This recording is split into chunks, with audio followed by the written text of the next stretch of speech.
São 8 horas e 30 minutos. Vamos falar sobre a reforma tributária que foi aprovada na sexta-feira lá em Brasília, depois de muita negociação, já tinha passado no Senado, voltou para a Câmara e houve a aprovação final. A expectativa é pela promulgação, já que estamos falando de uma PEC, uma proposta de emenda constitucional, nesta semana. Para a gente entender melhor como é que ficou o texto final, o que vai acontecer daqui para frente, nós convidamos para o Jornal Gente o professor Heleno Taveira Torres, que é professor de Direito Financeiro do Departamento de Direito Econômico e Financeiro e Tributário da Universidade de São Paulo, é um dos grandes tributaristas do país. Professor Heleno, de forma bem resumida, vamos pagar mais ou menos imposto com essa reforma? Bom dia.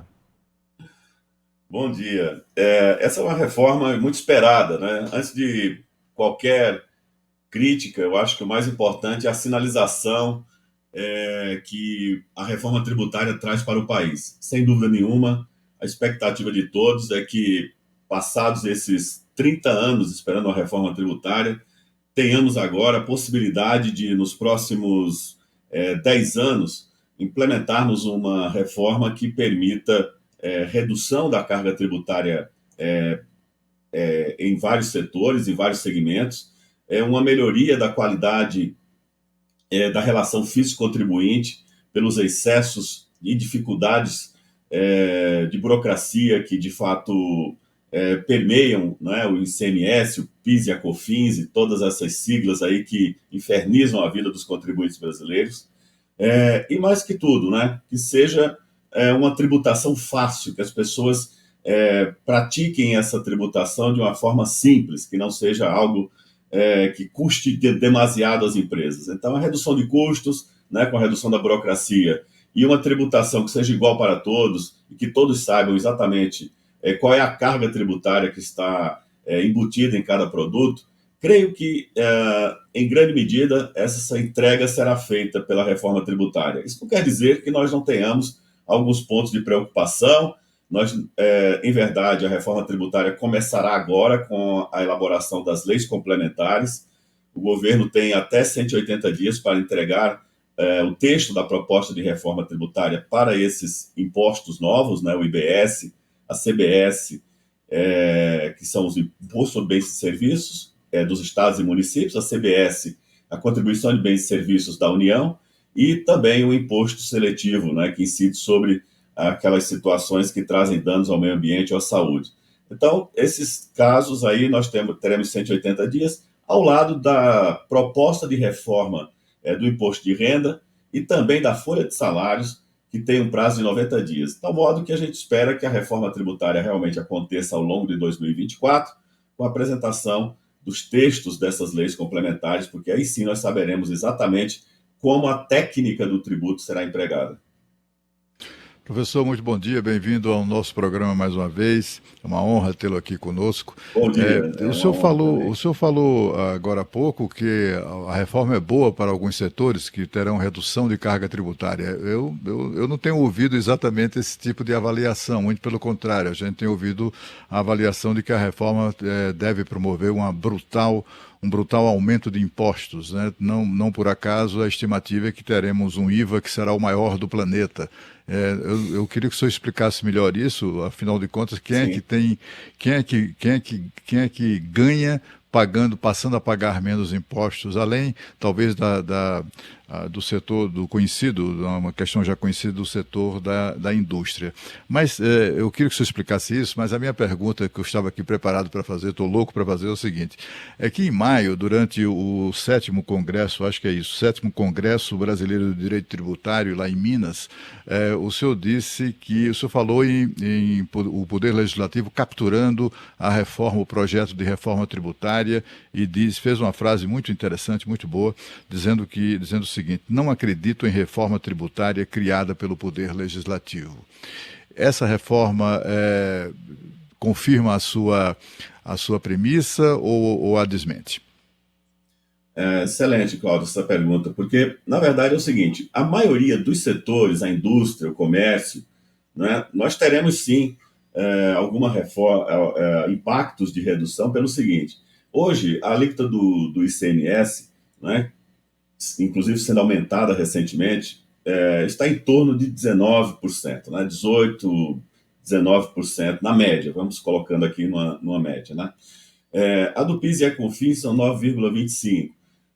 Nós temos ainda o IPI, que incide numa alíquota muito variada aí, que pode ser 0 a 35% no geral. Então, excetuado, claro, aqueles casos de bebida, tabaco, etc. Então, esses casos, nós não sabemos, em algumas situações tem isenções, outras têm até dúplice incidência, como é o caso do IPI, sobre cosméticos. Então, tudo isso vai gerando uma multiplicidade de incidências que muitas vezes nós não identificamos com clareza esse cálculo. Então, essa proposta busca estabelecer uma base ampla, um cálculo do IVA que não compõe a sua própria base de cálculo.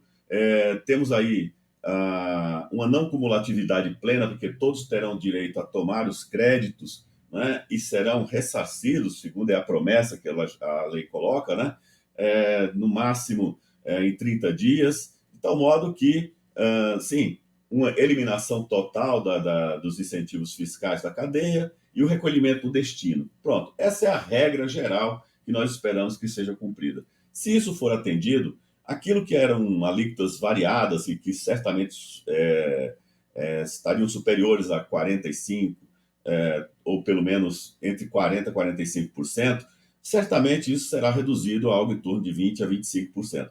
Nesses casos, tá certo? Isso é uma média. Agora, eu não tenho dúvidas que há setores que serão massacrados pela reforma tributária. É o caso do setor de serviços. Em algumas profissões, isso foi reconhecido e admitiram uma redução da alíquota em 30%.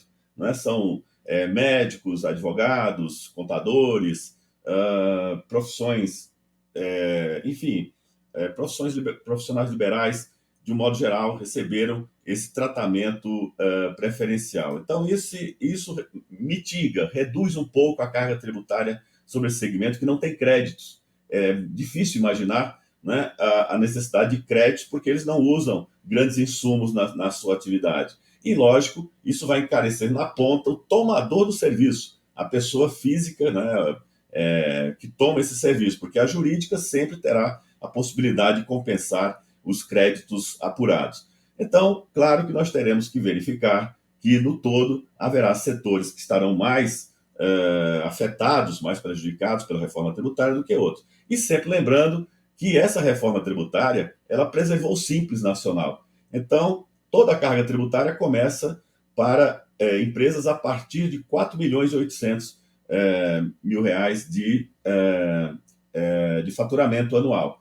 Essas empresas que estão no Simples, portanto, não pagarão esses novos impostos, né? O IBS, a CBS, o IS, como estão previstos. Então, essas mudanças mostram que, preservada essa base do Simples e assegurado esse tratamento para todos, né, de dedução, de devolução de crédito, etc., creio a reforma vem para melhor. Agora, veja, eu sempre fui um crítico muito forte da reforma tributária por 3 motivos.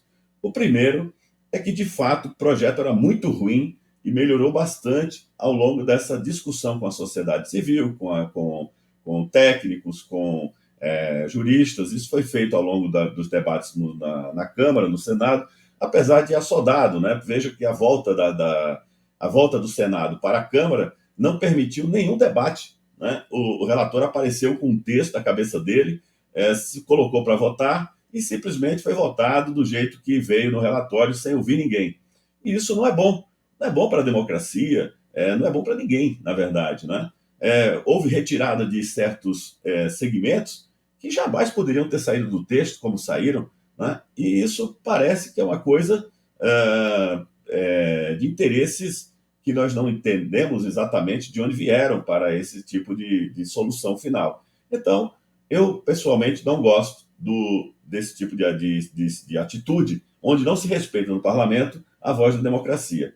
Entretanto, eu reconheço que ao longo do processo houve sim melhorias no texto. E continuo, você fez muito bem essa pesquisa, com um entendimento que, claro, foi vencido no processo político.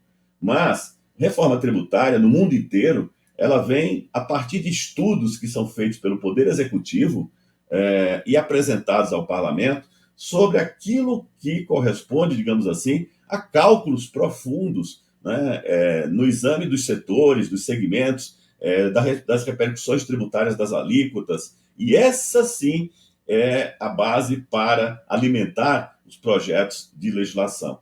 Aqui no Brasil, não. O Congresso Nacional tomou para si o dever, né, cívico de fazer uma reforma tributária, por acaso deu certo, mas a que preço?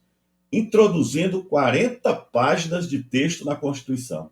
E essa era a terceira crítica que eu sempre fui muito vigoroso em fazer.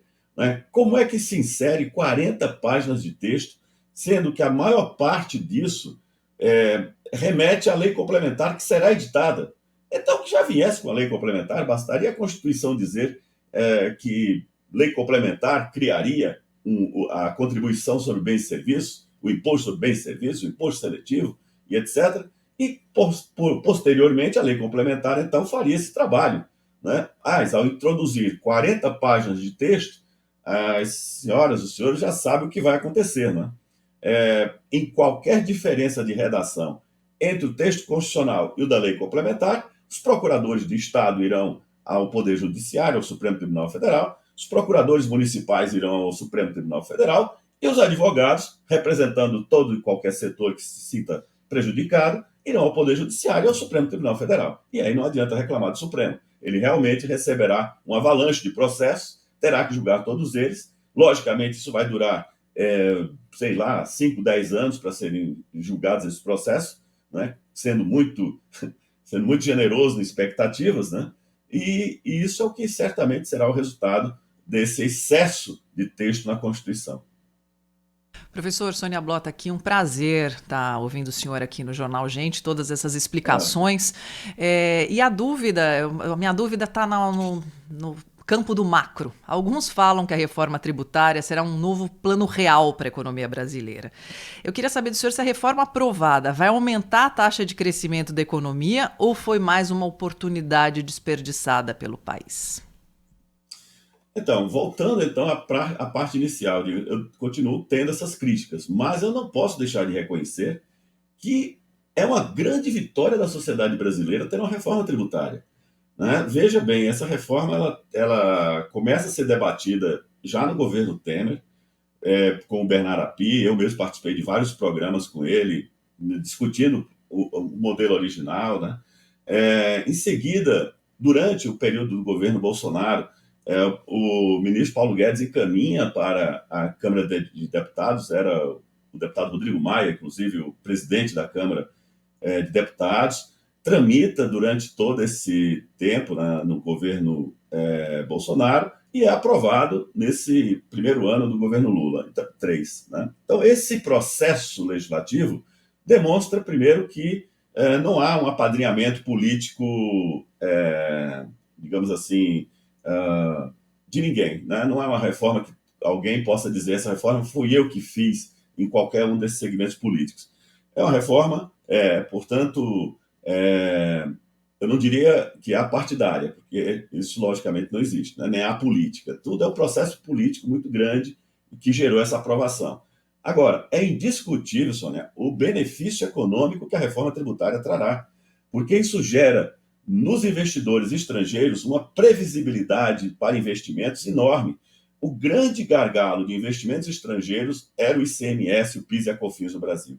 O empresário estrangeiro, quando pensava em vir para o Brasil e os seus assessores narravam o que o esperava em termos de tributação indireta, isso afugentava investimentos, isso era reconhecido entre nós tributaristas. Né? Então, chegávamos nos congressos internacionais, todos se reportavam, né, esse manicômio tributário dos tributos indiretos como algo nefasto que precisaria acabar. Então, eu acredito que, realmente, como há uma previsão de transição ao longo desses próximos 10 anos, temos aí uma série de medidas que serão adotadas, e tudo com etapas e fases a serem cumpridas, eu penso que isso estimulará fortemente novos investimentos, especialmente esses de longo prazo, e nós teremos, sim, uma sensação de melhoria do sistema, inclusive das burocracias, porque está previsto para entrar em vigor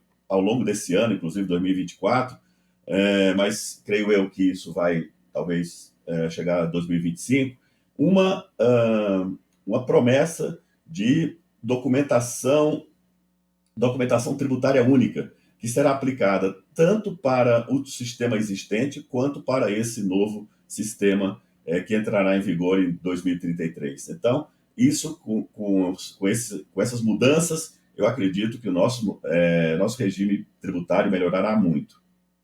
Professor Heleno Taveira Torres, professor de Direito Tributário da USP, mais uma vez conosco aqui ao vivo no Jornal Gente. Muito obrigada, hein, professor, pelo seu tempo, pelas explicações. E a gente ainda vai ter muito assunto para falar ao longo de 2024, já que muita coisa vai ficar para a lei complementar. Então, manteremos o contato. Muito obrigada, hein?